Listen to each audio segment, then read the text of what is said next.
Tarde. Então, a gente dá início, depois de duas excelentes mesas da parte da manhã e com as falas brilhantes do início da tarde, a última mesa do dia, para a qual eu convido Guilherme Belcastro de Almeida,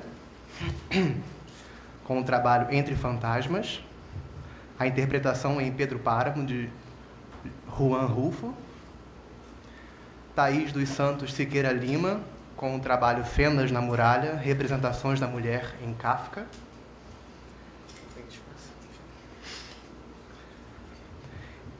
E Vanessa Reis da Silva, com o trabalho A Memória e as variações do foco narrativo em Resumo de Ana. Os debatedores dessa mesa vão ser a professora Ana Alencar e a professora Luciana Nascimento.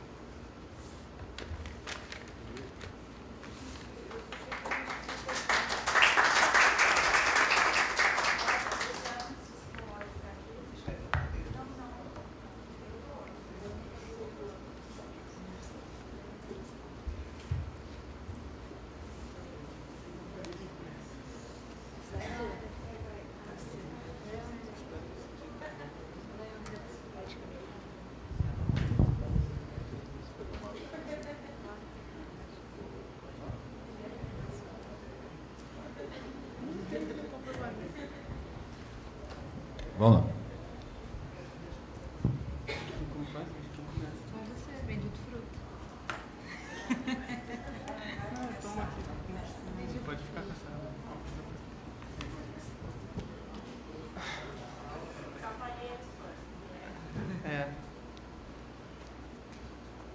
Bem, boa tarde todo mundo. Eu sou o Guilherme, orientando da professora Flávia Trócoli. E meu trabalho se chama Entre Fantasmas, a interpretação em Pedro Páramo, de Juan Rulfo. Antes de começar a ler o trabalho, eu vou fazer uma apresentação da obra, que é uma obra muito interessante. Ela é uma história de fantasmas. Desde o começo a gente se perde nela. A gente começa a ler, diria que na segunda página a gente já sabe que não é uma obra linear que vai te guiar e vai te dar uma base para pensar linearmente. Os narradores nessa obra, eles vão trocando de posição. Uma hora um personagem é narrador, outra hora o narrador é em terceira pessoa, e dentro desse narrador em terceira pessoa, vários dos personagens vão sempre tomando a voz de narrador e contando histórias dentro das histórias. Mas uma coisa não muda. Sempre que alguém assume esse posto de narrador, esse alguém está morto. São poucos os personagens que deixam em dúvida. Alguns deles você não sabe se estão vivos ou mortos. Outros você tem certeza que estão mortos.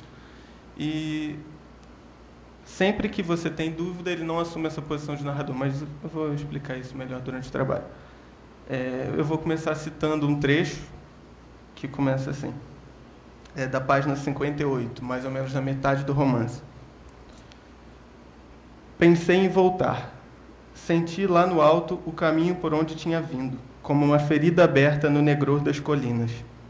Então alguém tocou meus ombros. O que é que o senhor está fazendo aqui? Vim procurar, e já ia dizer quem quando parei.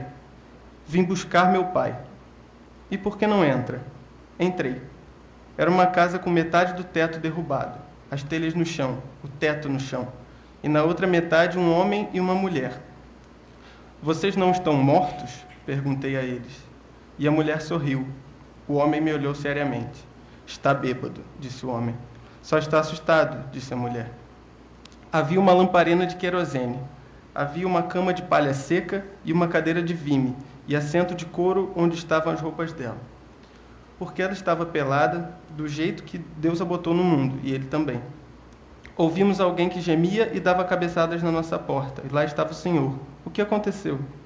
Aconteceram comigo tantas coisas que é melhor querer dormir. Nós já estávamos dormindo. Vamos então dormir. Bem, e aí eu começo a análise.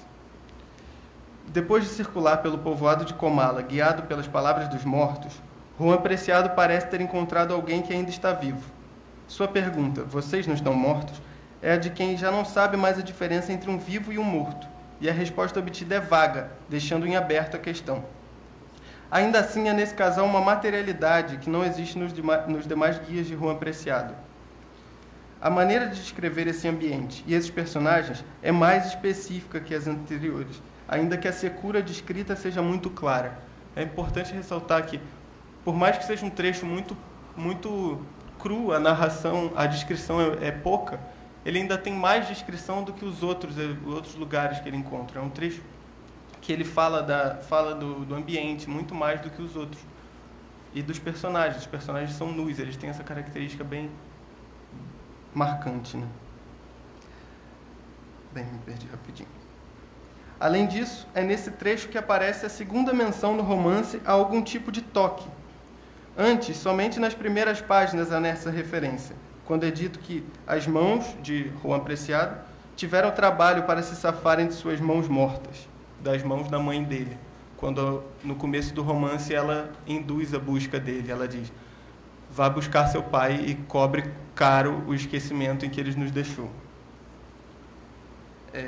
Passam então 43 páginas sem que nenhum tipo de contato físico ocorra entre os personagens. O momento anterior ao toque está além dos sentidos, em que não se vê o caminho por onde tinha vindo, mas se sente. Ele diz: pensei em voltar, senti lá no alto o caminho por onde tinha vindo. Ele não vê o caminho, ele sente o caminho. É uma coisa muito pouco... não está nos 5 sentidos, né? É uma coisa além. No entanto, voltar atrás não é mais uma opção. Juan Preciado pensa nisso, mas seu caminho é sem volta. Não há como desistir de sua busca, ainda que desde que seu primeiro guia o avisa que Pedro Páramo está morto, ela esteja fadada ao fracasso. É nesse ponto crucial a diferença entre procurar Pedro Páramo e buscar o pai. Trata-se da passagem dessa concepção concreta e individual de Pedro Páramo para a busca do pai, dessa posição ausente sobre quem ele só ouve relatos confusos murmurados por fantasmas. O romance é uma história de buscas. Busca-se o pai, o amante, a mãe, o filho ou a si mesmo. Os personagens, em alguns momentos arquétipos, escapam dessas funções limitadas justamente nas suas buscas. É o caso do próprio Pedro Páramo, pai do Juan Preciado, que dá nome à novela e, enquanto representante da classe dominante rural prototípica do México representado, atua de acordo com essa função, mas tem suas nuances expostas somente na sua busca por Susana San Juan, uma mulher louca que não habita o mesmo mundo de Pedro Páramo, estando fora do seu alcance. O que faz a narrativa mover-se, ainda que se mova como alguém que se debate dentro de um caixão, é essa busca pelo inatingível.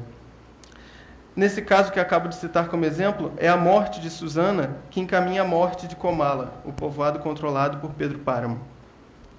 Me refiro a essa aparente imobilidade da narrativa partindo da ideia de que o tempo que se vive em Comala não pode ser nada além do eterno presente da morte. A narrativa, descobrimos só a partir da metade da obra, é toda controlada por mortos. Ninguém diz, senão os mortos. E o tempo da morte não é o tempo linear da progressão, em que caminha-se em direção a um fim. Pelo contrário, é um tempo em espiral, em que os acontecimentos só podem se superpor sobre o mesmo eixo. Não é possível acontecer mais nada. Tudo está encerrado.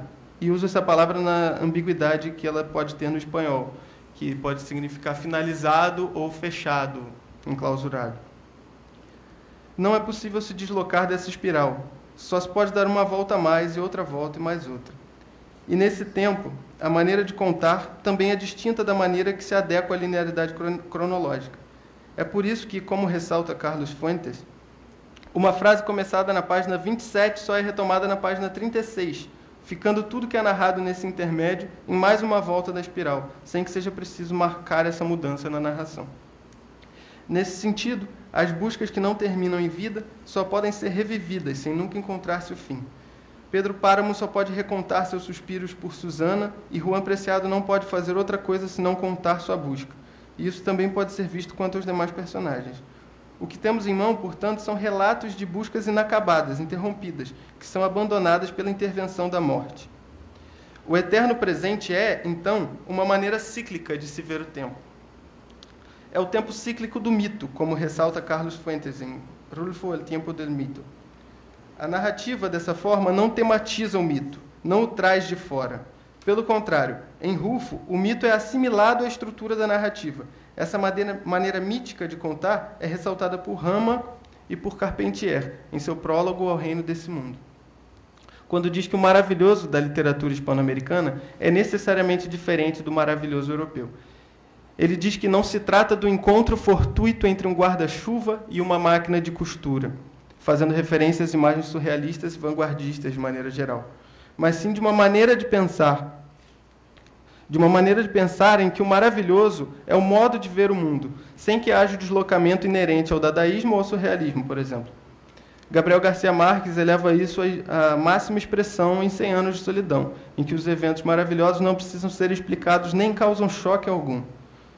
Quando menciona os mitos, vale ressaltar o trabalho de Lévi-Strauss no sentido de propor um esboço da temática universal do mito, no qual ele propõe 16 temas essenciais, dentre os quais destaco, pela presença clara em Pedro Páramo, a perda do paraíso e a terra dos mortos, como 2 mitos essenciais. De Rulfo, no entanto, nem os mitos saem ilesos. Volto ao trecho destacado no início desse trabalho. Esse casal de irmãos nus, propõe Fuentes, é uma leitura do mito do retorno ao paraíso. É um casal edênico, sem dúvida, mas do seu entorno não se pode dizer o mesmo. A volta ao paraíso inicial é impossível. As imagens da casa destruída, com metade do teto caído, do chão seco de terra, não deixam dúvidas. Tudo isso é ainda ressaltado mais uma vez no início do trecho. Pensei em voltar. Como já foi dito aqui, o tema do retorno aparece com frequência no romance, mas ele é sempre impossível. Esse retorno ao paraíso é completamente perdido. Uma outra maneira em que esse tema do retorno aparece é na busca do pai, já que buscar o pai não é outra coisa senão buscar a origem. Monegal ressalta a importância do mito do retorno à origem na construção do romance.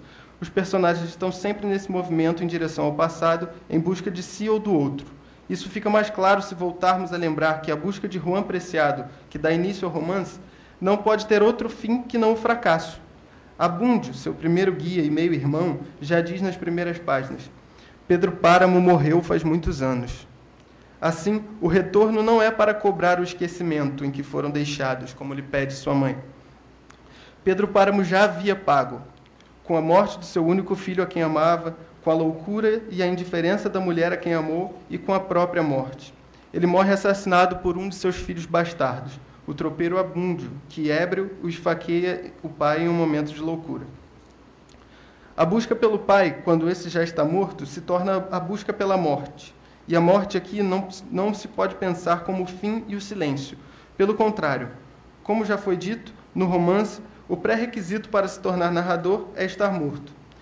No caso do personagem estar vivo, ainda que nunca se tenha certeza dessa vida, ele não atuará como narrador. É o caso da mãe de Juan Preciado ou do casal nu que ele encontra e do próprio Juan Preciado, já que nos raros momentos de vida relatada, são sempre relatados a partir da morte. Assim, o mundo dos mortos surge aqui como um outro mito essencial à narrativa, exemplo da Divina Comédia. No entanto, essas 2 representações dos mortos têm algumas diferenças importantes. A primeira delas é em relação ao ponto de vista do narrador. Na obra de Dante Alighieri, narra-se o mundo dos mortos a partir do ponto de vista de um vivo. O inferno, o purgatório e o paraíso são vistos de um ponto de vista externo, de certa forma. Dante está de passagem, guiado igualmente por mortos, mas sem pertencer àquele mundo. Juan Preciado, Pedro Páramo ou qualquer outro que assuma a voz no romance de Rulfo faz parte do mundo que narra. Seu ponto de vista é preso a essa realidade. A incompreensão, a dificuldade de orientar-se que permeia o romance faz parte desse mundo e vem dele. É aí que outra diferença importante precisa ser ressaltada. A mitologia a partir da qual se estrutura a novela tem uma particularidade interessante quanto ao tema do mundo dos mortos. O México se destaca por ter uma visão muito particular sobre a morte, e é dela que vem essa relação íntima com os fantasmas. De acordo com a tradição mexicana, os mortos retornam uma vez por ano, no Dia dos Mortos. Esse dia é muito festejado e no cemitério há grandes festas. É uma maneira de rir-se da morte, de desdenhar dela. Não me interessa nesse momento se trata de um riso desesperado ou de um pouco caso verdadeiro. O que não se pode ignorar é essa relação tão diferente com a morte. Ainda quanto a esse tema, chamo a atenção para o seguinte trecho do romance, que é o trecho sequente, aquele que eu li no começo. A madrugada foi apagando minhas recordações. Ouvia de vez em quando o som das palavras e notava a diferença. Porque as palavras que havia ouvido até então, e só então fiquei sabendo, não tinham nenhum som, não soavam, sentiam-se, mas sem som, como as que se ouve durante os sonhos. A morte e os sonhos aqui são colocados como equivalentes. As palavras dos mortos são como as palavras que se ouve durante os sonhos. O que temos acesso, então, é uma espécie de mistura de sonhos, de palavras sem materialidade, mas ao mesmo tempo não é um sonho. É como se fosse. Essa expressão, como se, é repetida inúmeras vezes pelos narradores. Em Pedro Páramo as coisas não são, mas parecem ser.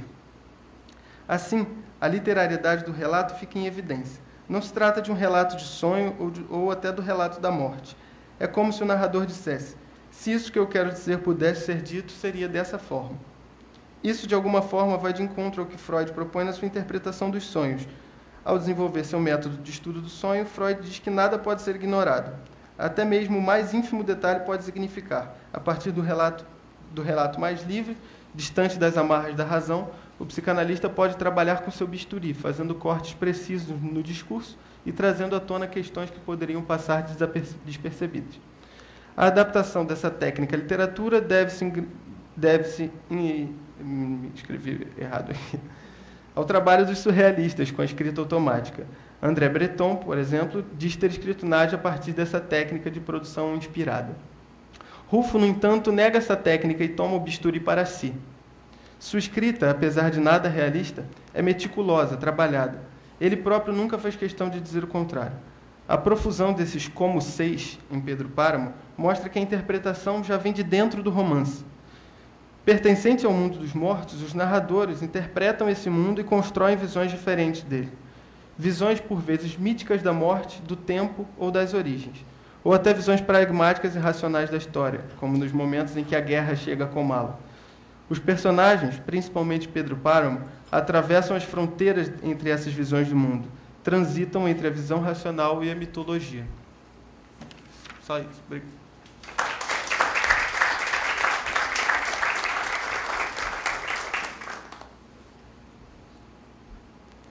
Bem, como faz? A gente segue... Deixa os três falar. É melhor cada vez, né? Quer começar? Bom, então, boa tarde a todos. Não sei se precisa desse microfone. Daqui a pouco vou achar que é um sorvete. Ah, bom. Que bom que eu só descobri isso agora. Legal. Bom, Guilherme, eu adorei sua apresentação e me lembrei já da jornada em que você tinha apresentado, não é? Já sua reflexão sobre essa obra maravilhosa, não é? E eu tinha duas observações ou perguntas a te fazer. Primeiro, porque eu tenho uma edição aqui com uma apresentação do Éric Nepomuceno, muito interessante, sim, que ele explica, eu não sabia que foi o único, praticamente, livro, né, que Juan Rulfo escreveu. O único romance. Ele tem mais um livro de contos. Exatamente, né? Então, eu só queria, por curiosidade, saber se você tem uma reflexão também sobre isso, né? Um escritor escreve um romance, o romance é tão maravilhoso, tão perfeito, que ele não consegue mais escrever nada. Essa questão do silêncio do Rulfo é muito interessante, muito discutida, né? Por que ele escreveu tão pouco? No prefácio, ele diz... ele cita um trecho do Rulfo que diz que eu tinha o voo, mas cortaram minhas asas, perdi. Só que ele nunca explicou quem cortou essas asas dele, né? Se foi ele próprio, o que é esse cortar de asas dele? E que ele escreveu tão pouco. É enigmático. Eles cortaram quem? Inclusive, ele escreveu um livro.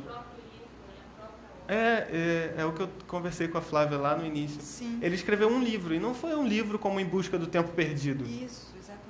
E é uma busca também muito intensa, mas é uma busca muito mais concisa. Realmente, é uma questão que aparece desse silêncio, tem muito a ver com eu acho que muito com a técnica de escrita que ele me pelo que eu li, me pareceu que ele usava assim, uma técnica de muitos cortes. Ele diz também no prefácio que são muitos...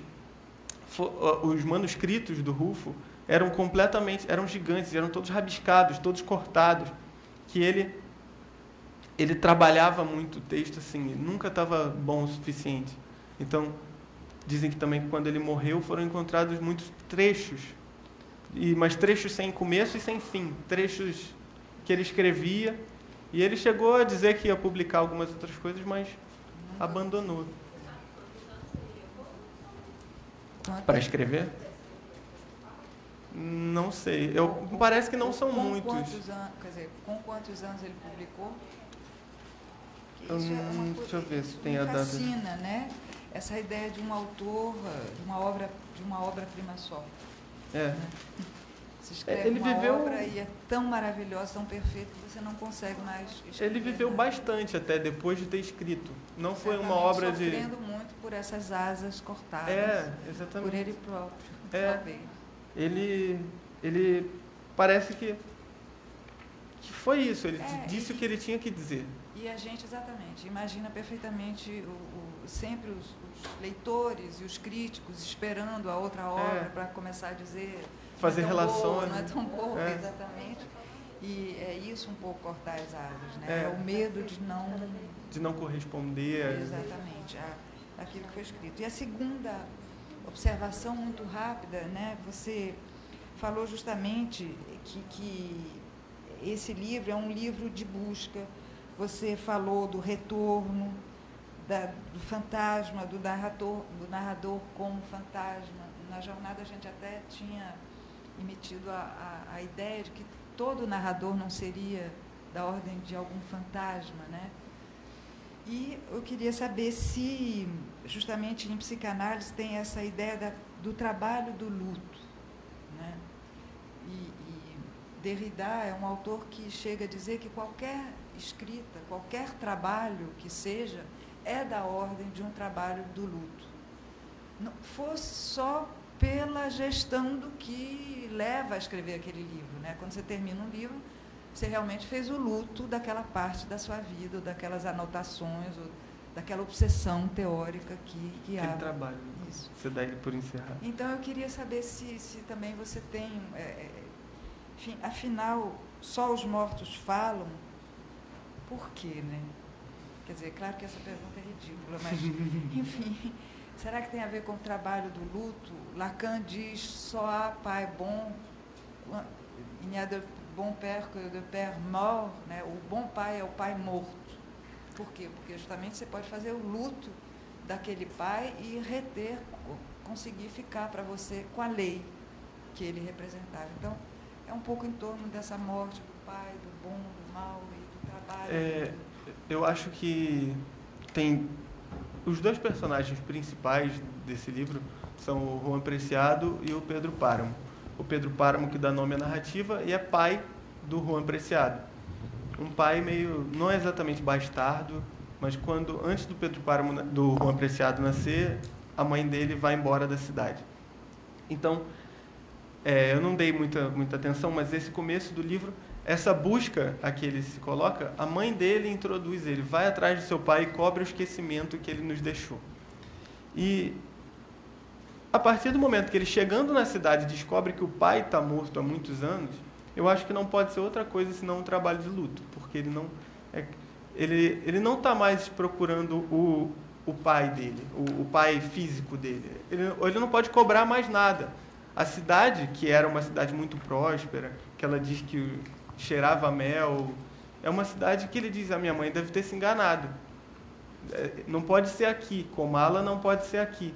Então, ele tem esse choque muito grande, que se não fosse uma espécie de trabalho de luto, essa busca, esse encontro dele com a morte, que o Carlos Fuentes diz que não é necessariamente o encontro dele com a morte dele. Ele não está indo atrás da morte dele, ele está indo atrás da morte. Ele está indo buscar essa... Isso. E não é o pai, é uma busca muito mais, talvez a busca do luto, né? É a busca desse trabalho. E o Pedro Páramo também, ele é um personagem muito dual, assim. Ele tem uns momentos em que ele tem... Você está falando aí, só condensando o que você está dizendo, na verdade, a música pela história do pai. Não é pelo pai da realidade lá, é um pai simbólico mesmo, que é o pai da história, né? É que está gravando. Tá gravando. Não, é só que eu sou orientadora, eu não poderia me intrometer. Claro que pode. Não, era só isso, porque você falando, na verdade, o que condensa esse pai simbólico que a Ana traz do Lacan, é esse pai que te proporciona uma história, um lugar no simbólico. Isso também é um trabalho de luto. Né? Você não fica tomado ali por um pai real, mas um pai simbólico é justamente a possibilidade de contar uma história. E você insiste muito em ser vários narradores. Né? E se você tem aí, está dentro da lei simbólica, é justamente a possibilidade de narrar uma história de várias maneiras. Essa é a lei simbólica, que de alguma forma esse trabalho de luta, essa busca pela história do pai, que você está aí frisando aí, não é pelo pai, é pela história do pai. E no caso do Pedro Páramo é um pouco diferente, assim. Ele é uma busca... Ele tem dois lados, como eu estava dizendo. Ele tem um lado que é muito mais essa posição dele como aristocrata, não sei se posso dizer assim, mas esse dono de terras que controla ali o México, e aquela coisa rural, ele é muito rígido e manda o povo para a guerra. E ele tem o outro lado, que é essa busca dessa mulher que nunca vai poder ser dele, porque é uma paixão de infância, que é uma mulher que enlouqueceu. Ele tem umas insinuações de incesto dessa mulher com o pai dela, e ela é louca. Ela ignora Pedro Páramo. Chega um momento que Pedro Páramo encontra ela, propõe o casamento ao pai dela, o pai dela aceita, é obrigado a aceitar pelas conjunturas, mas ela ignora completamente Pedro Páramo. Ela praticamente não sabe da existência daquele homem. Ela continua sofrendo por um amor antigo dela, mas é essa questão dessa busca também. E desse... Talvez aqui não tenha feito luto. Talvez essa busca dele por ela, ele faz uma espécie de luto dela em vida, né? Ela está em vida, mas ela não está mais ali. E tem esse choque muito grande entre o que ele tinha dela e o que ele vê dela na realidade. Boa continuação. Na verdade, eu nem... Não é uma pergunta, né? Mas primeiro eu queria parabenizá-lo, viu, pelo belo trabalho, a orientadora, né? Um trabalho bastante interessante. Claro, e é uma obra, né, até certo ponto, vou dizer assim, difícil, né, mas é uma obra que requer, né, um olhar mais apurado. Tudo. Você até colocou aí, né, ao longo do seu trabalho, né, a questão do maravilhoso, que o maravilhoso, né, latino-americano é um modo de pensar, se diferencia, né, do maravilhoso na Europa, europeu. E então eu pensei se talvez, né, isso não se articulasse às reflexões lá do Silviano Santiago, né, no Entre Lugar do Discurso Latino-Americano. Ele diz, olha, a contribuição da América Latina é exatamente, né, porque ela anula essas fronteiras, né, ela rompe com esse conceito de puro e anula fronteiras e eu penso, né, até que ponto também, né, se é um modo de pensar, né, o maravilhoso para a cultura latino-americana, né, se nós também, quando quebramos barreiras, quando o Silviano Santiago diz isso, se nós também não estamos, se a outra contribuição nossa também não é exatamente essa, né, de mesclar, né, o real e o ficcional, né, tendo em vista até essa cultura mexicana e trabalhar muito com esses elementos do simbólico, né, ter o Dia dos Mortos para um dia mesmo de o rir, o, né, celebrar, né, a morte. Foi só mesmo a título de observação aí que eu remeti. Eu trabalho a questão do mito, do maravilhoso, a partir do Ángel Rama e do Carpentier, que eles estão mais ou menos na mesma linha do Silviano Santiago. O Rama, inclusive, inclui muito a literatura brasileira. Quando ele fala de literatura latino-americana, ele não fala só do lado hispano, né? Ele fala muito de Guimarães Rosa. Sim. Então, essa coisa de pensar o maravilhoso, o mito, como o mito assimilado, né? O mito, eles dizem, é o que o Garcia Marques diz no ensaio dele sobre o Pedro Páramo, que ele conta uma história de como ele concebeu os 100 Anos de Solidão, né? Que é aquelas histórias maravilhosas, fantásticas, em todos os sentidos, né? No sentido teórico e no sentido da experiência que a gente tem com o livro. Que um dia chegaram para uma tia dele com um ovo, e esse ovo tinha um calombo. E aí apresentaram para ela e falaram, mas por que esse ovo tem um calombo? E ela disse com a maior naturalidade do mundo, é porque é um ovo, e eu não lembro qual foi a coisa mas é porque é um ovo de dragão. E aí eles, toda essa naturalidade, eles fizeram uma fogueira no quintal e queimaram o ovo, entendeu? E é assim que acontece no 100 Anos de Solidão. A menina está estendendo lençóis no quintal e ela sobe aos céus. E ninguém estranha, ninguém fala, ela subiu aos céus, ela subiu aos céus. E pronto. Essa coisa, o maravilhoso, ele é uma outra forma de pensar, né? No Carpentier, ele é muito mais, ele está muito mais em choque, porque o 100 Anos de Solidão, ele é uma coisa muito mais, assim, digamos, ele é só esse lado do mito, ele mostra a partir desse ponto de vista. O Carpentier, por exemplo, em Los Passos Perdidos, é um livro que tem um choque do homem que volta a esse mito e ele se vê como ele ali é o ignorante. Ele não entende esse modo de pensar. Então, é mais ou menos por isso.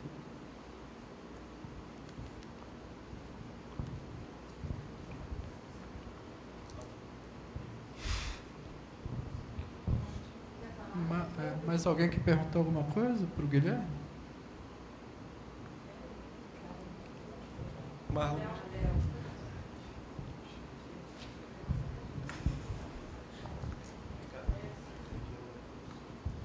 A gente estava comentando ali, ouvindo tudo que você está falando, e minha pergunta vai ainda sobre a questão do que é maravilhoso, porque isso me remete a pensar que o maravilhoso no fantástico é uma espécie de inversão. Ou seja, tenta dar conta daquilo que não é natural, daquilo que não é ordinário, comum. Então, a menina que é assunta aos céus e tudo bem, ou até o grego que amanhece inseto e também está tudo bem. Que é maravilhoso, mas é ordinário, porque a narrativa trata como ordinário. Então, eu queria que você comentasse se é por aí mesmo, se sua visão bate nesse sentido dessa inversão. Sim, mas com a diferença que o Gregor ele se torna barata e está tudo bem, mas tem um choque ali que não tem na subida aos céus. Por mais que não tenha um choque no livro, tem um choque com a cultura, tem um choque. Por isso que o maravilhoso aqui na América Latina é chamado de realismo maravilhoso, porque tem esse lado do realismo. Aquilo é o real, é uma outra maneira de se pensar o mundo. O Gabriel Garcia Marques, ele coloca isso no extremo. Eu acho que talvez uma leitura do Carpentier ele vai dar uma visão um pouco mais, não é a pessoa que sobe aos céus, são essas explicações, como por exemplo a do ovo do Garcia Marques, que é uma coisa muito mais do dia a dia, e que é a verdade. Eles lidam ali, eles não estão lidando com uma construção, não, eles estão lidando com uma outra maneira de ver o mundo, entendeu? Não sei se é por aí a sua pergunta.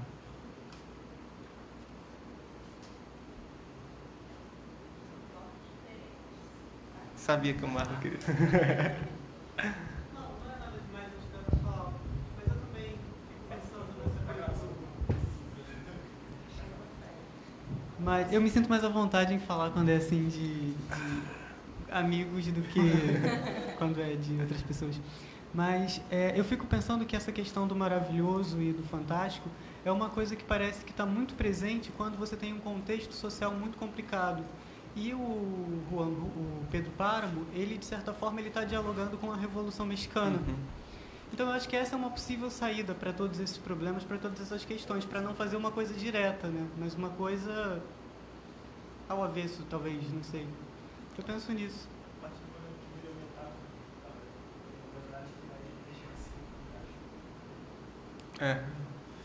Eu não sei se essa relação do... Eu também não sei. Não, claro. Mas... Porque... Só porque me lembrou isso. Não, porque eu acho que tem muito do contexto, né? O contexto que ele nasce, como eu digo no resumo, é pós-vanguarda. Ele está ali, década de 50. Mais do que o contexto interno do México, ele precisa dialogar. Ele está dialogando com as vanguardas, ele está dialogando com a tradição mexicana, ele está dialogando com os mitos mexicanos. Ele dialoga e está dialogando com a história daquele momento também, né? Eu acho que não tinha, sei lá... E eu chego a essa conclusão até por uma conversa que a gente já teve, que foi sobre a questão do Walter Benjamin, pensar o Pedro Páramo pelo conceito de ruínas dele. Toda essa questão de progresso, que vem dessa própria questão da revolução, não sei, é uma coisa que não tem montado na minha cabeça. Que a Mônica fala. Exatamente, foi o que a gente...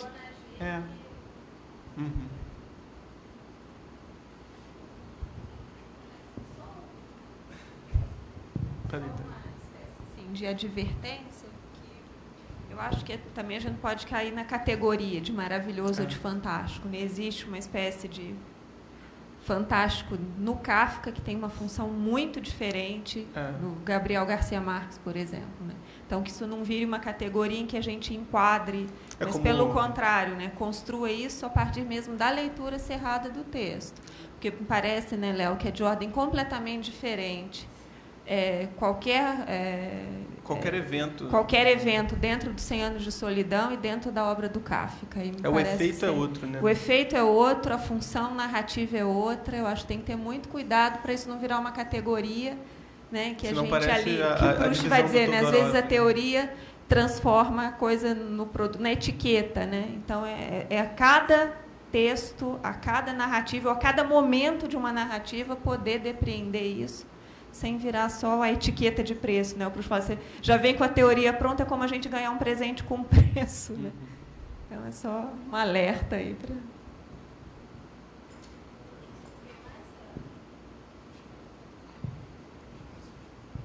Então, passo para quem? Thaís. Vanessa está fugindo.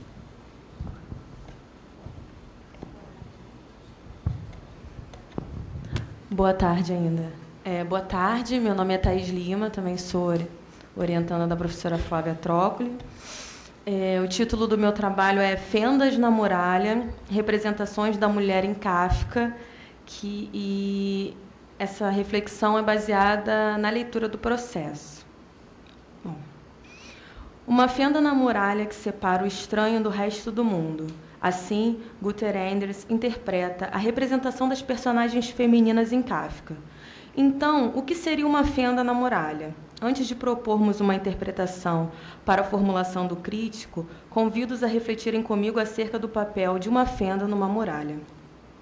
Trazendo à memória uma das muralhas mais conhecidas de nossa civilização, pensemos na da China. A muralha da China foi construída por várias dinastias ao longo de aproximadamente 2 milênios e tinha a finalidade de proteger o país dos inimigos do norte. Portanto, qual seria a utilidade de uma fenda nessa construção? De que serviria ter uma brecha nessa estrutura? Observemos outros relatos literários sobre a importância da fenda para personagens diversos. Encontramos, então, a passagem bíblica de Êxodo 33, versículo 22. Aqui, iremos nos desprender das interpretações religiosas comumente dadas ao excerto para nos determos na sua análise puramente textual. Em Êxodo 33, encontramos um diálogo entre Moisés e o Senhor. em que Moisés interpela a Deus para ver sua face e recebe a seguinte resposta, cito, e disse mais, não poderás ver a minha face, porquanto homem nenhum verá a minha face e viverá. Disse mais o Senhor, eis aqui um lugar junto a mim, aqui te porás sobre a penha, e acontecerá que quando a minha glória passar, por-te-ei numa fenda da penha, e te cobrirei com a minha mão até que eu haja passado. E havendo eu tirado a minha mão, me verás pelas costas, mas a minha face não se verá. Moisés, nessa passagem, está conversando com Deus de uma forma não palpável, ou seja, ele não vê seu interlocutor e deseja essa realização material. Mas o Senhor explica-lhe que ninguém que o vir viverá. Neste momento, temos uma fenda na rocha que o protege na morte, mas o possibilita ver, quando permitido, uma pequena mostra da glória de Deus. E é neste ponto que podemos pensar uma convergência com a asserção de Guter Andrews. Partindo desse excerto, podemos observar que a fenda permitiu a Moisés ver algo proibido. Mesmo que de forma parcial, ele pôde ter um contato direto com algo que antes lhe era inalcançável. Assim, também as personagens femininas em um processo representam uma fenda para cá, uma brecha que o possibilita ter uma visão, mesmo que parcial, do que lhe é inicialmente proibido. Dentre tantas obras significativas de Franz Kafka, escolhemos aqui nos deter na análise do romance O Processo, que foi organizado e publicado pós-morte por seu amigo Max Brod. O romance em questão tem como protagonista Joseph K., que acorda uma manhã detido dentro de sua casa sem ter feito mal algum, de acordo com a primeira página do romance.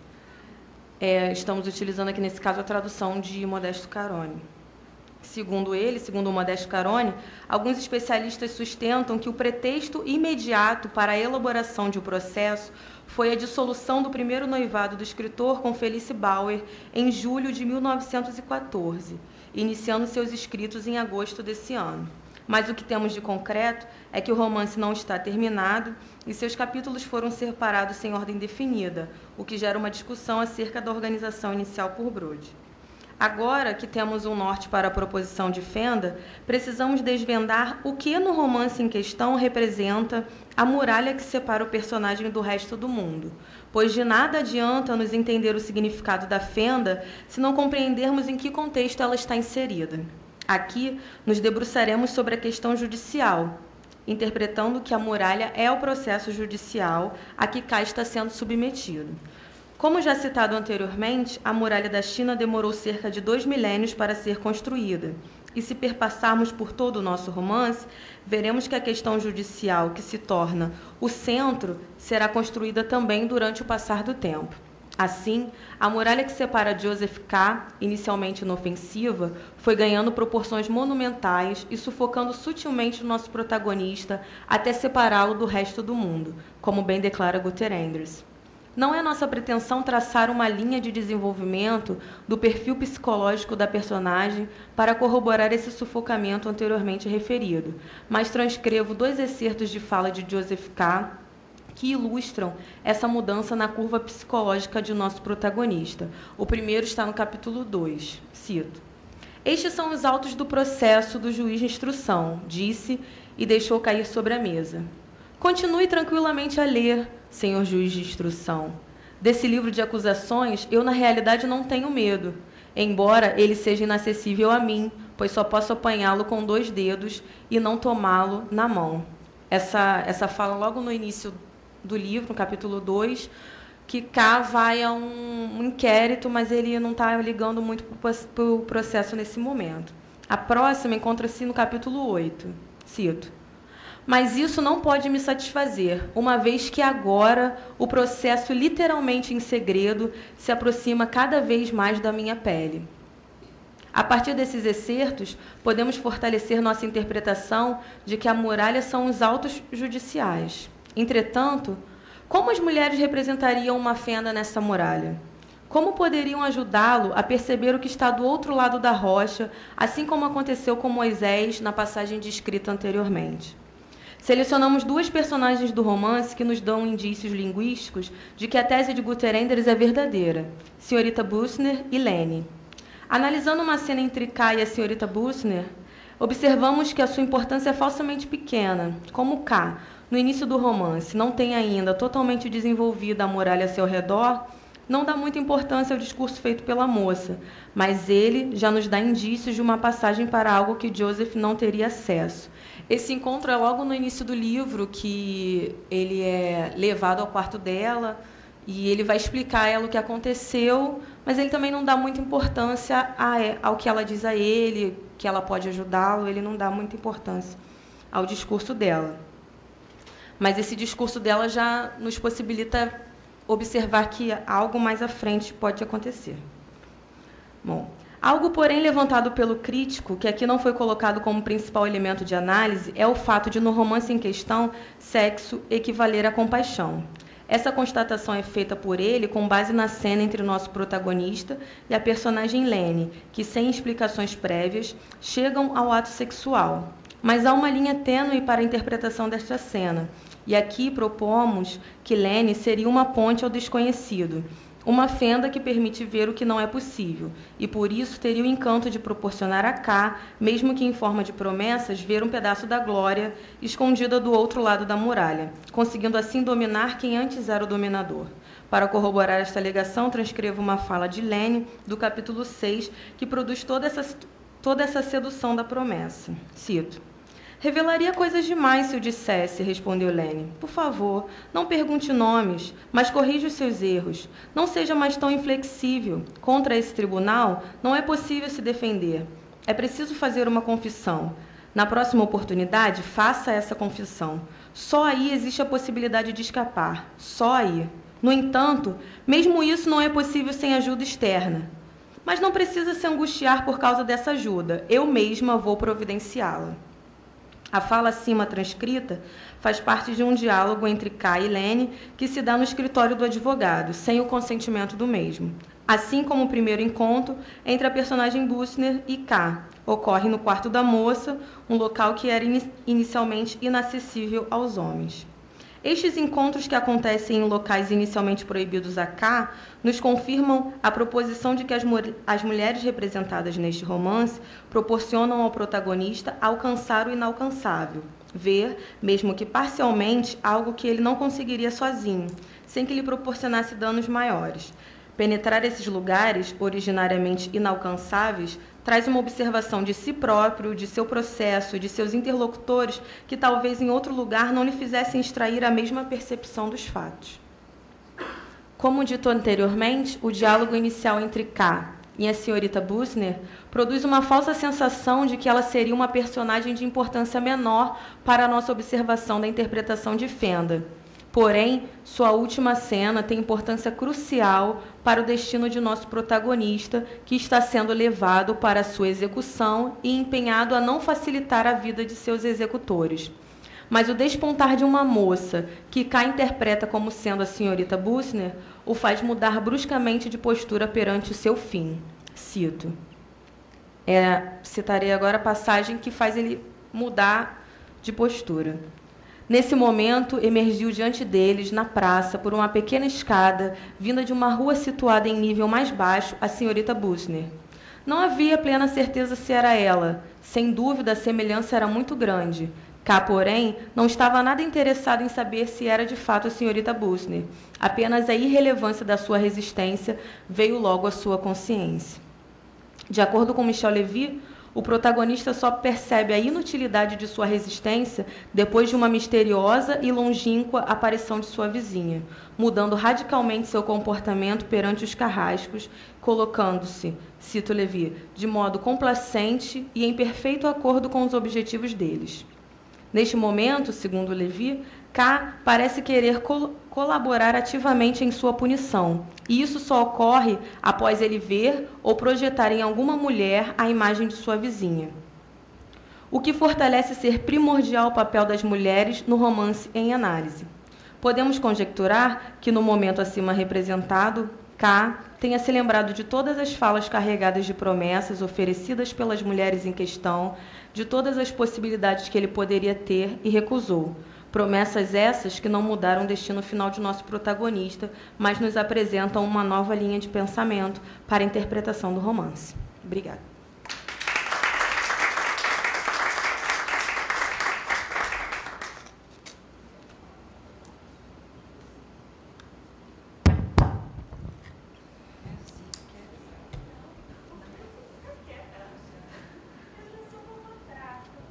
Não, você não é uma matraca.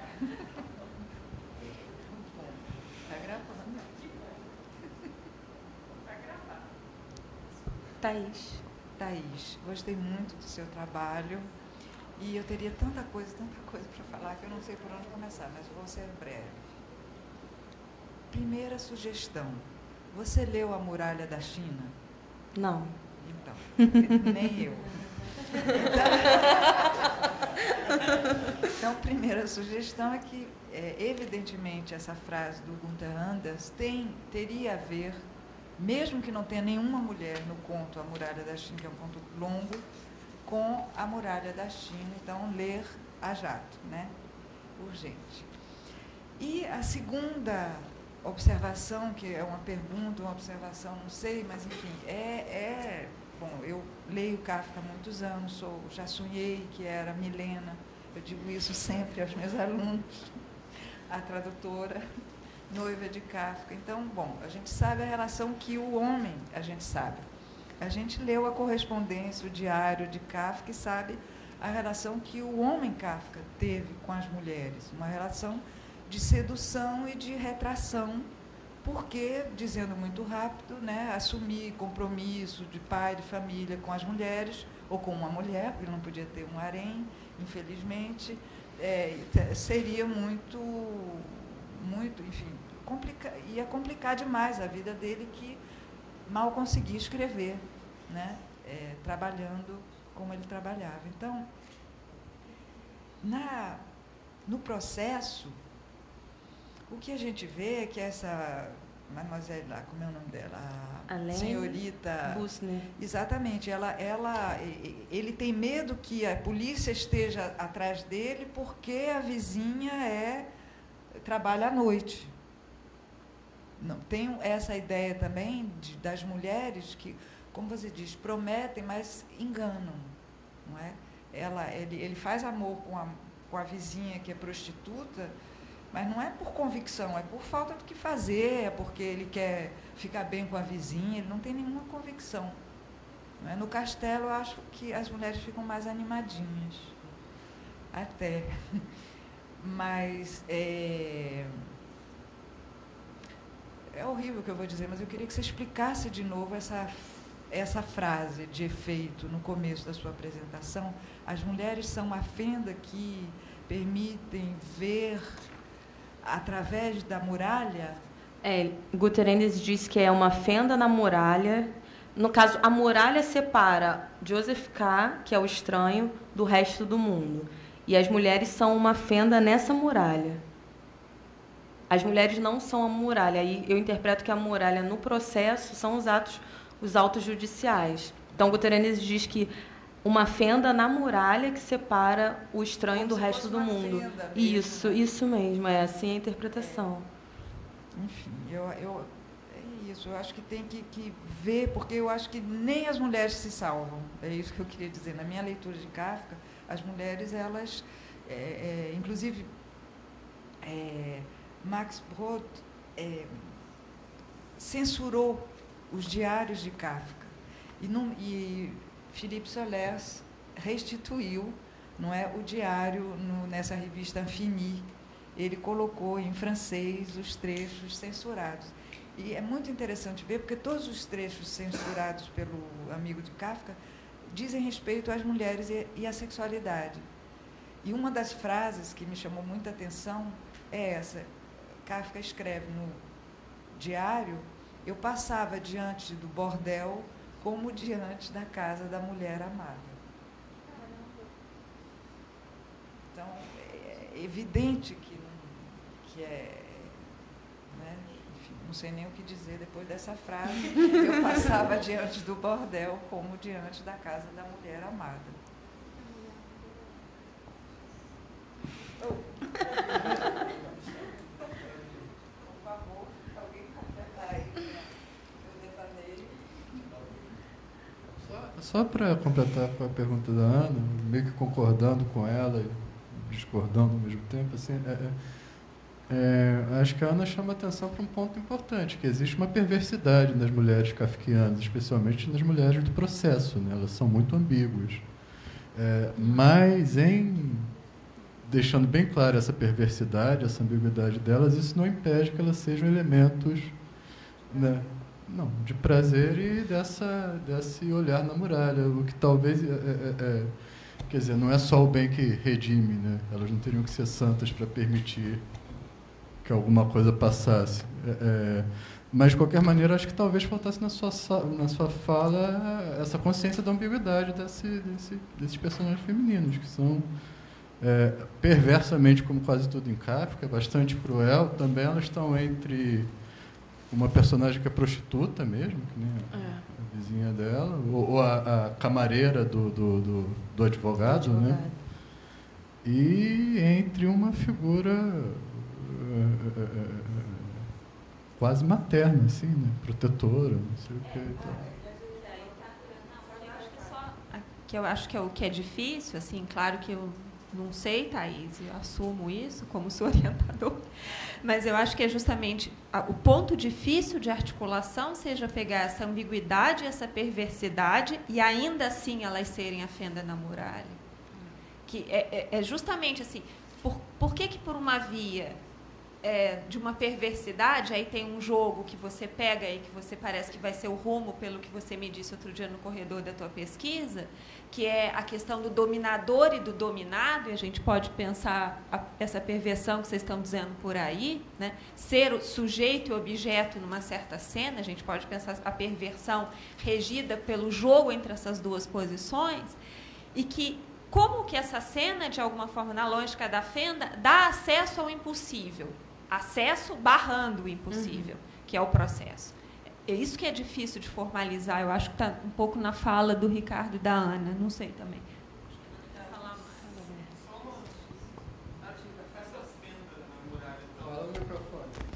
Essa fenda na muralha talvez não tenha, a própria fenda não tem esses dois lados, porque a fenda não é uma coisa boa, a fenda também é perversa, porque a fenda ela te permite dar uma olhadinha no que é, mas você não vê, você não tem acesso, é cruel, é perverso. Ela te dá uma esperança, a mulher ela dá uma esperança onde não há esperança. Ela diz a sua única saída é se entregar, se declarar culpado. Mas mesmo se entregando, ele precisa da ajuda dela. E mesmo se entregando, ele precisaria da ajuda dela, sim. São promessas, linguagem. Promessas, A própria imagem da fenda numa muralha é perversa, que se a muralha é para ser uma fortaleza, se há uma fenda é uma fraqueza. E eu penso também se essas mulheres não são essa fraqueza do K no romance. Não?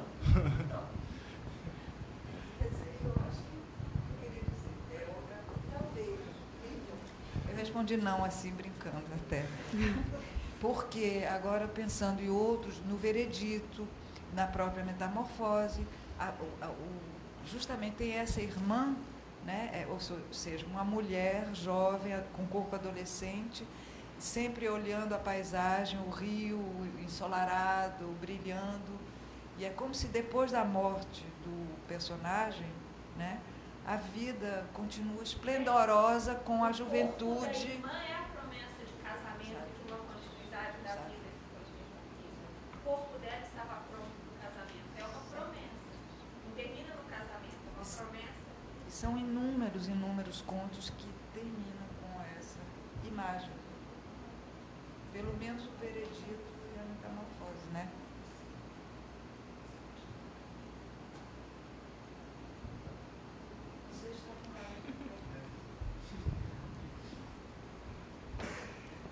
Não é exatamente uma pergunta, mas é uma coisa que eu acho interessante no seu trabalho, Thaís, é que me parece que o seu esforço de interpretação mesmo, ele sai da frase do Guter Anders, né? Então, é muito interessante como você trabalha com a afirmação, né? O seu trabalho de interpretação, quase que um esforço por cavar um sentido nisso, né? Eu não li o texto do Guter Anders, não sei assim, qual a importância da frase no contexto lá do negócio. Mas o que você transforma, o seu gesto crítico nesse sentido, eu acho muito bacana. Não sei, você sei lá, não sei. Não, a ideia é muito original mesmo. Eu estava conversando isso com o professor Ricardo, que os críticos não falam muito sobre as personagens femininas na obra do Kafka. Patrick tem toda a razão. Parabéns pela escolha e pelo bom gosto, porque é uma coisa pouco estudada realmente no Kafka.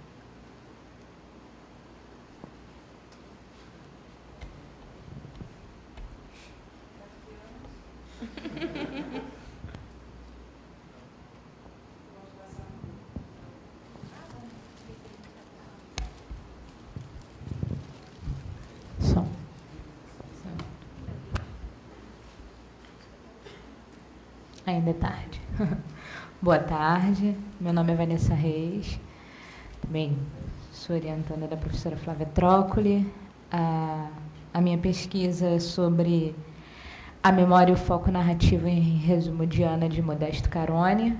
Tenho uma necessidade de falar só um pouquinho do enredo, apesar de ser um resumo, enfim, né?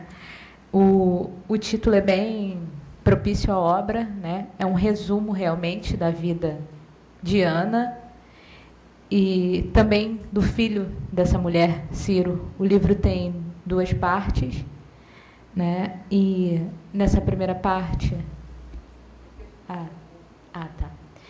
na primeira parte nós temos um narrador que tenta recuperar a vida dessa mulher, né? A gente vai ver já, ela é a avó dele, ele tenta recuperar a vida dela e o que ele consegue, ele transforma nesse resumo.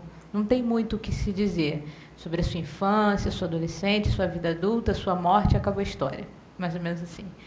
E na segunda parte ele tenta recuperar a vida do tio, que ele tem pouquíssimo contato, mas ele tenta a todo momento fazer esse trabalho de elaboração e de recuperação dessa história, que são, como tem aqui uma epígrafe, deixa eu achar, de Carlos Drummond de Andrade, que diz: fiéis servidores da nossa paisagem, que é como essas pessoas são representadas, são fiéis servidores da nossa paisagem, é a ponta pobre desse capital, é a ponta pobre dessa sociedade paulista, né? Então, vamos lá começar. Começo com 2 citações. A primeira diz assim: pelos depoimentos da filha, baseado nas confidências de Ana, que nos últimos anos viu aberta a possibilidade de contar a alguém a sua história, o que para ela chegou a assumir um caráter de urgência diante da solidão afetiva em que vivia, a jovem órfã era esperta e recatada. Segunda citação: o choro tornou-se uma segunda natureza para Ciro. As lágrimas vinham fáceis, e o gesto de esfregar a ponta do nariz na roupa, erguendo um dos braços de encontro à cabeça inclinada de lado, era tão previsível quanto o hábito de seguir a mãe como uma sombra. Ana mantinha distância em relação a ele, mais por desinteresse do que por cálculo, e só se aproximou no momento em que se viu forçada a substituir Lazinha para segurar a bebida que vinha de fora. Os trechos acima pertencem à narrativa Resumo de Ana, de Modesto Carone, que conta as desventuras de Ana Baldoche e de seu filho Ciro Baldoche. O livro é dividido em 2 partes, Resumo de Ana e Ciro. A primeira parte foi publicada em 1989 na revista Novos Estudos Sebrap, e Ciro foi inserida 10 anos depois para publicação em livro. Esse intervalo cronológico afeta de maneira significativa a forma narrativa dessas 2 histórias. Talvez esse não seja o fator principal, mas não se pode descartá-lo como um dos motivos para a diferença no foco narrativo que existe entre Resumo de Ana e Ciro. Na primeira parte da obra, descobrimos que o narrador é neto de Ana, filho de Lazinha, e é através dela que ele toma conhecimento da vida de sua avó. Temos então uma narrativa em cadeia, de Ana a Lazinha, de Lazinha ao narrador e do narrador até nós. Esse neto narrador tenta a todo custo recuperar a vida de sua avó, sua infância, adolescência, seus trabalhos, seu casamento, o nascimento dos 3 filhos, Lazinha, Ciro e Zilda, o declínio de sua união conjugal e o fim de sua vida. Mas como recuperar a história de Ana em uma narrativa de memórias? Lazinha conta, lembra, mas ao mesmo tempo hesita e desvia por meio de gestos que abafam as lembranças. O narrador organiza, transmite e tenta recuperar essa origem esfacelada, enfraquecida pelo tempo e pelas memórias. O foco narrativo nessa primeira parte transita entre a primeira e a terceira pessoa. Em primeira pessoa, quando o narrador está na presença de Lazinha, questionando-a, extraindo suas lembranças. E essa posição se apresenta em mais ou menos uns 5 blocos que funcionam como uma interrupção da narrativa principal. Nessa posição, a história de Carone se aproxima das narrativas de transmissão oral. Walter Benjamin, em seu texto Narrador, diz que a experiência que passa de pessoa a pessoa é a fonte a quem recorrem todos os narradores. E entre as narrativas escritas, as melhores são as que menos se distinguem das histórias contadas pelos inúmeros narradores anônimos. Cito: tudo o que ouvi dizer de minha avó materna devo à existência com que abordei o assunto. Minha mãe gostava de contar casos de família depois do jantar, sentada à mesa da copa ou numa poltrona de couro da sala. Mas ela muitas vezes evitava com habilidade. A história de Ana, entretanto, não se faz conhecida só se faz conhecida quando o narrador assume a posição de terceira pessoa. Então, o seu tom muda, torna-se mais sério, mais próximo das narrativas tradicionais, mais impessoal. O narrador assume a posição não mais de alguém que ouve, e sim de alguém que conta e elabora uma história. Sua presença é ocultada, só ouvimos sua voz, séria e objetiva, concedendo grandeza e compostura a essa vida precária da cena paulista e brasileira. Entretanto, o narrador está sempre nos lembrando que ele não sabe de tudo, e nem poderia saber, tendo a memória como matéria-prima fundamental da obra. Cito: não há notícias nem fotos do casamento, dissipadas umas na memória e extraviadas as outras nos anos de débâcle conjugal. O mais provável é que a confissão protestante de Ana, mais imposta que escolhida, não tenha sido vista como empecilho, e que a solenidade religiosa tenha se realizado numa igreja do Além-Ponte. O uso do adjetivo provável, mesmo que sutilmente, mostra que o narrador não sabe de tudo, que depender das memórias de um outro o coloca em posição de dúvida. E então chegamos a Ciro. Chegamos e somos inicialmente ludibriados. O narrador nos repete o nascimento de Ciro com detalhes mais peculiares, mas que não chegamos a estranhar, pois sua infância foi assistida de perto por Lazinha, sua irmã, e ela, anos mais tarde, transmite histórias do passado familiar a seu filho, nosso narrador. E então, no ponto da narrativa, ouvimos essa voz nos contar o seguinte: ele, Ciro, estava desenvolvido em 1 palmo mais alto que Baldoche. Queixava-se de dor de cabeça e o pescoço duro comprometia a naturalidade dos gestos que se tornavam angulosos.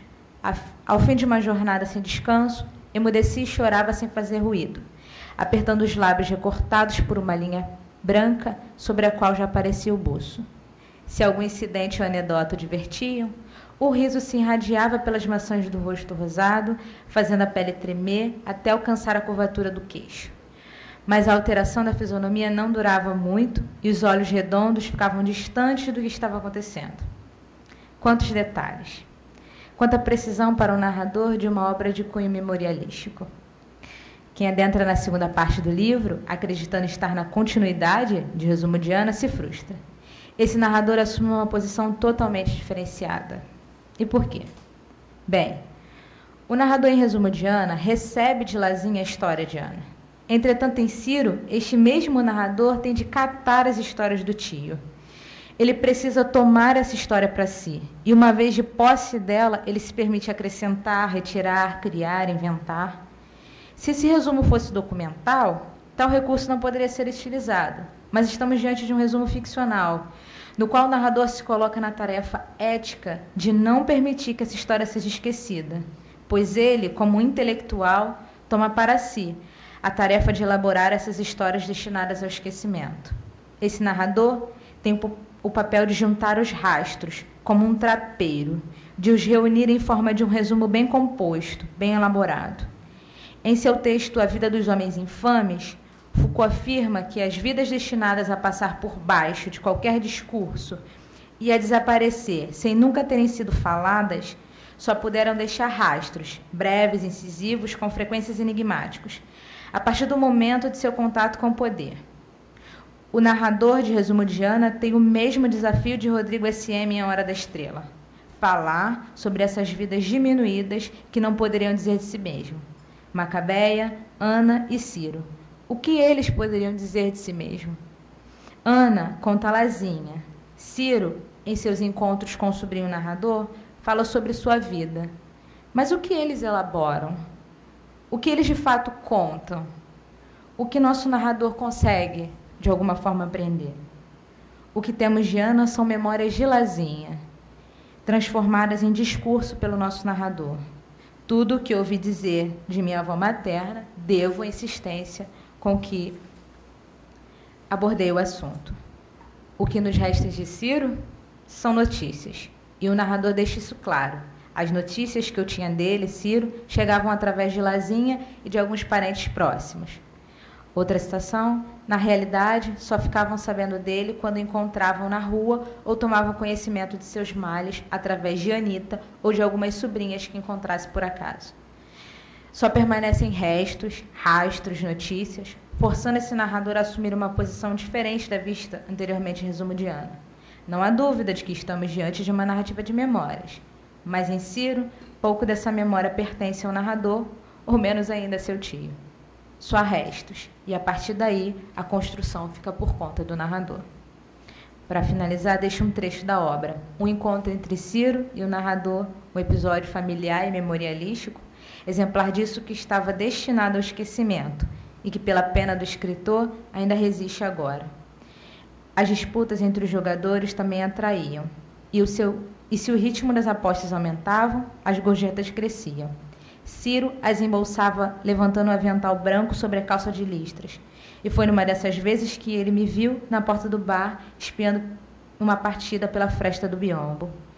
Aproximou-se e pôs na palma de minha mão uma moeda graúda, dizendo em voz baixa que era hora de voltar para casa. Os gestos eram brandos e o traço branco que recortava os lábios desaparecia no meio do caminho. Obrigada.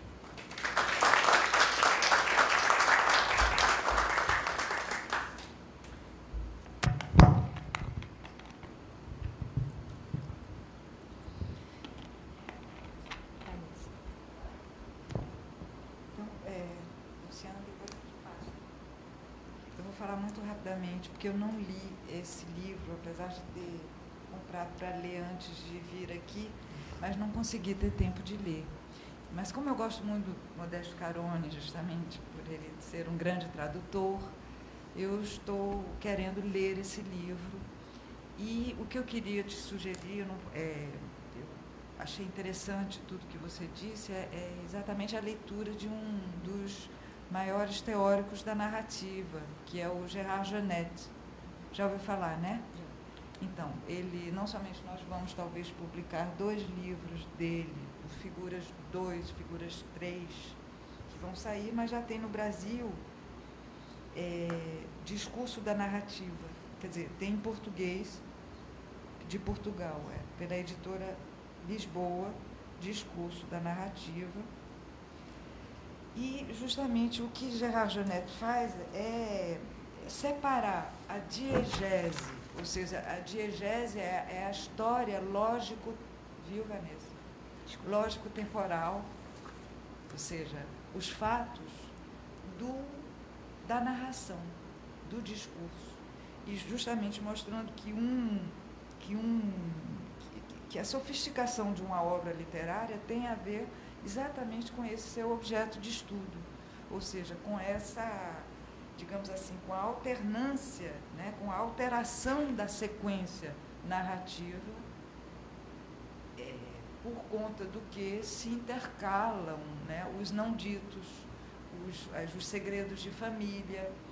Há sempre o jogo do dito e do não dito e de suas implicações. porque justamente aquilo que se conta não coincide com a lógica temporal, cronológica, digamos assim, né, dos acontecimentos. Então, é nessa fissura, nessa fenda, nessa opacidade e sobretudo, quem vê. Quem vê não é quem narra, não é?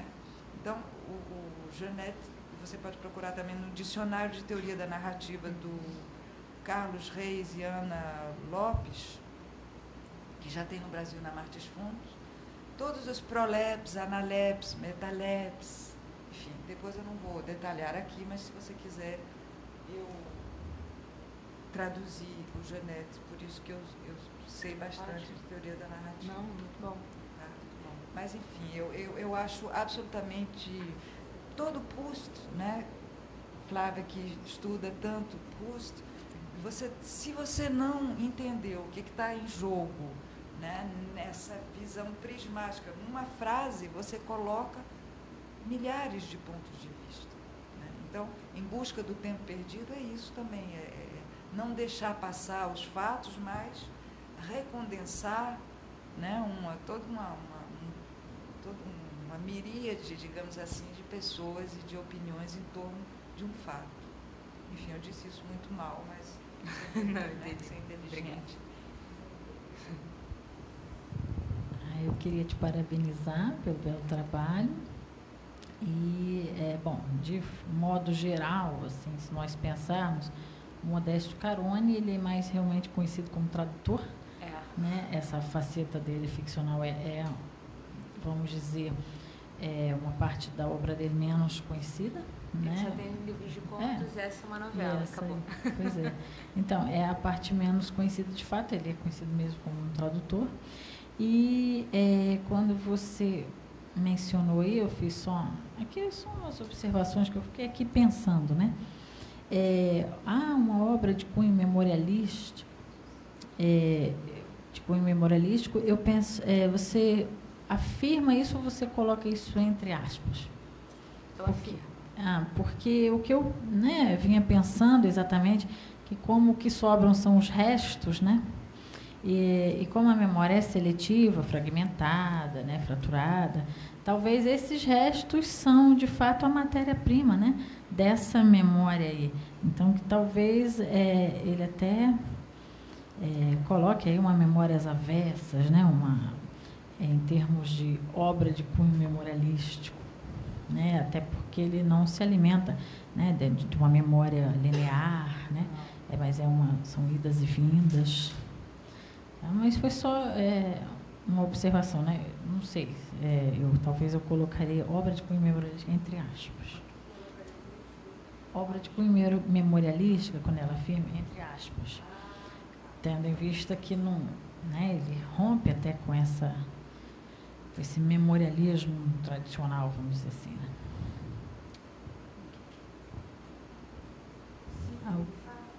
Alguém quer fazer?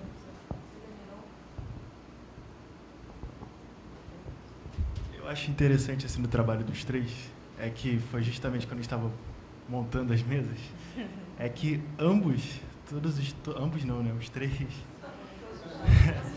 Ambos os três. Gente, eu tô aqui desde 7h30 da manhã. Mas enfim, todos os trabalhos tem uma narrativa fragmentada, assim. O Kafka não terminou de escrever o seu romance. São vários narradores em Pedro Páramo e essa coisa da memória no resumo de ano também. Como é que vocês acham que isso colabora para contar essas histórias, todas essas histórias? Porque, assim, no primeiro momento, é uma barreira, ou seja, não colaboraria em nada. Mas, não no caso do Kafka, porque a gente acredita que ele não quis deixar o romance fragmentado, assim, ele faleceu antes de terminar. Mas de que forma esses outros autores, vocês acham que isso colabora para essa construção dessa narrativa, dessa história?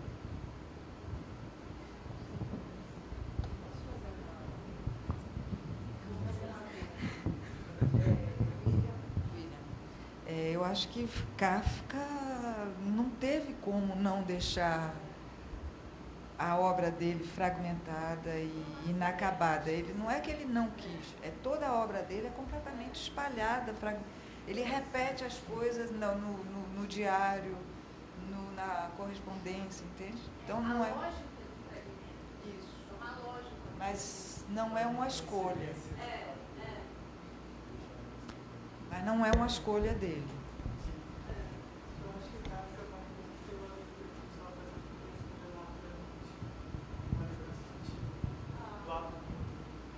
Também não terminar, ele deixar aqueles projetos inacabados, talvez seja isso, não sei. Pensei nisso agora.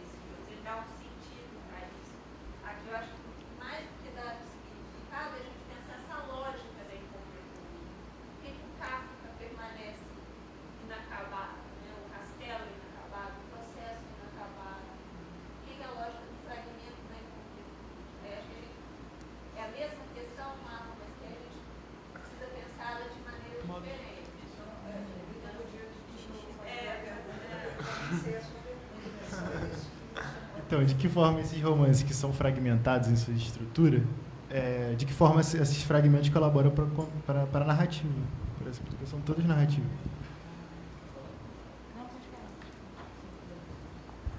Eu vou falar do Pedro Páramo, né? Não vou me meter no dela. O Pedro Páramo, eu acho que faz parte. Não tem como você pensar no Pedro Páramo sem ser fragmentado. Sua primeira opinião do livro é um susto. Você toma um susto porque ele fragmenta e ele não avisa que ele está fragmentando. Ele, de repente, corta para um narrador diferente, você se assusta. Quem está falando agora? E aí você começa a se acostumar com o tempo e você vai se acostumando com esse fragmento. Você estava falando, eu não sei porque tem muito... A ideia do fim aqui, ela é bem diferente, né? A morte aqui não é o fim, né? Ela só é o fim para o Pedro Páramo, para o personagem Pedro Páramo. Porque o livro termina com a morte do Pedro Páramo. Ela é a única morte que leva ao fim. Todas as outras mortes, a lá Brás Cubas, transformam eles em narradores.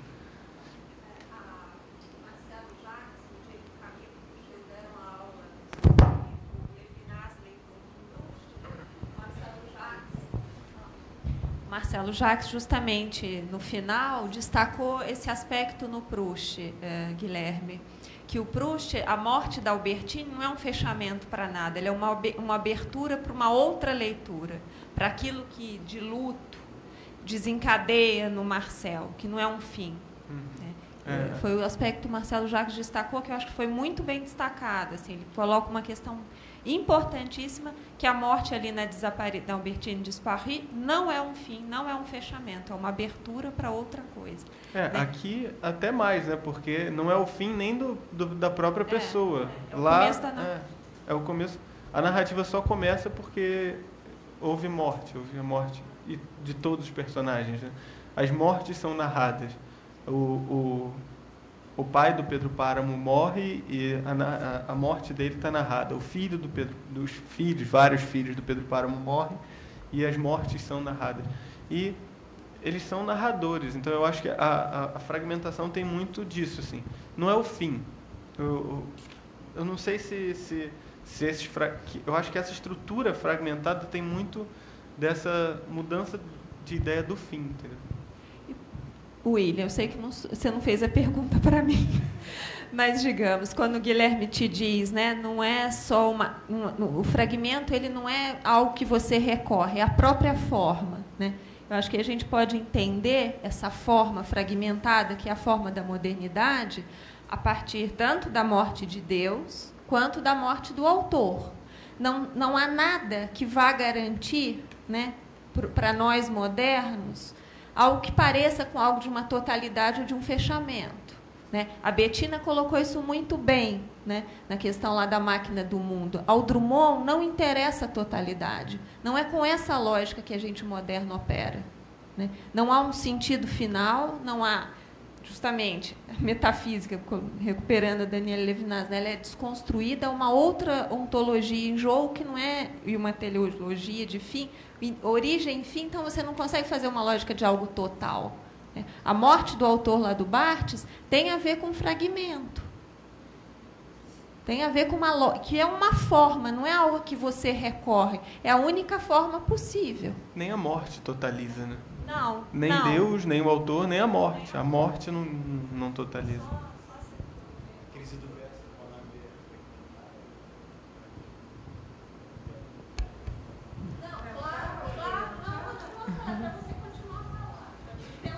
Não, mas é porque, assim, são questões que realmente me interessam, que é uma coisa que eu venho reparando. Eu estou lendo um livro que ele é construído também de forma fragmentária, que ele conta o momento, o presente, e ele retorna à infância do personagem. E presente e infância. E a mesma coisa, como se diz, sem avisar. Assim, de repente, peraí, é uma criança agora, ele virou uma criança.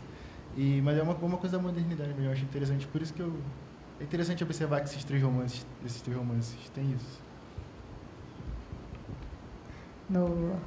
No caso de resumo de Ana, eu acredito, eu acho que a parte da fragmentação se dá porque são memórias que ele está lidando e não é nem a memória do próprio narrador. São coisas que ele tenta extrair inicialmente da mãe e na segunda parte em Ciro, que ele tem alguns encontros com Ciro, onde ele toma conhecimento da vida do tio. Ele ouve falar sobre ele e uma forma até dele, vamos dizer assim, preencher essa vida do tio é que ele conta muitas histórias sobre Sorocaba. A geografia e a história de Sorocaba transitam nessa segunda parte do livro. Uma forma também de dizer, olha, eu não posso dizer tanta coisa assim sobre o Ciro, mas eu sei aonde ele viveu, eu sei um pouquinho da história por onde ele passou. Dele mesmo eu sei pouco, mas a história que perpassa ali os anos da política, a mudança de Sorocaba, pelos períodos que o Ciro morou ali, eu conheço. A vida dele nem tanto. Então, eu acho que ele precisa. E o interessante é que, por mais que seja fragmentado, é linear. É linear, entendeu? Tem a infância, a adolescência, a fase adulta e a morte. É cronológico, entre várias aspas. Ele tenta fazer isso, pelo menos, mas sempre é esfacelado. Eu acredito que no caso do processo, fragmentação que nos possibilita são as múltiplas interpretações. Como as professoras mesmo já falaram, não foi propositadamente que ele é fragmentado, né? Mas possibilita a interpretação da Hannah Arendt, diferente de outras interpretações. Eu acho que isso seria a principal característica do que essa fragmentação proporciona.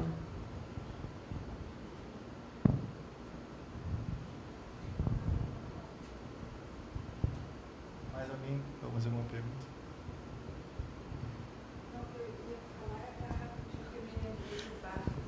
Barthes, uma coisa muito interessante é que com um fragmento, pelo menos, a gente elimina o problema do começo e do fim e pode começar e terminar várias vezes, o tempo todo. Então é ótimo. Viva o fragmento, porque assim a gente começa e termina, começa e termina.